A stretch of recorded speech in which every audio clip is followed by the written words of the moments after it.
2014 restera une année noire pour l'aviation commerciale. La série avait commencé le 8 mars avec la disparition du vol MH370 de la Malaysia Airlines.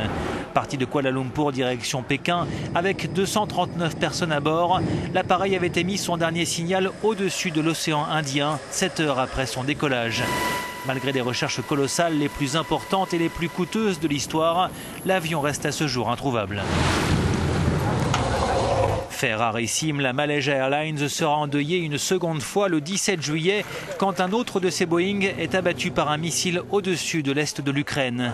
298 personnes, dont une majorité de Néerlandais, périssent dans le crash. Le lendemain, les autorités européennes interdisent le survol de la région. Quelques jours plus tard, le 23 juillet, c'est un ATR 72 de Transasia Airways qui s'écrase lors d'une deuxième tentative d'atterrissage sur une île de Taïwan. Le vol avait été retardé à cause d'un typhon. L'appareil à hélice s'est écrasé sur une zone résidentielle près de l'aéroport. Sur les 58 passagers, 10 ont survécu à l'accident. Le lendemain, c'est au Mali que s'écrase, pour une raison encore inconnue, le vol 5017 d'Air Algérie. L'appareil, un McDonnell Douglas MD-83, est tombé une demi-heure après son décollage. Les mauvaises conditions météo sont avancées pour expliquer ce crash qui n'a fait aucun survivant.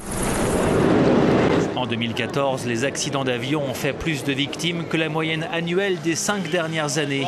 Pourtant, la sécurité ne cesse de progresser.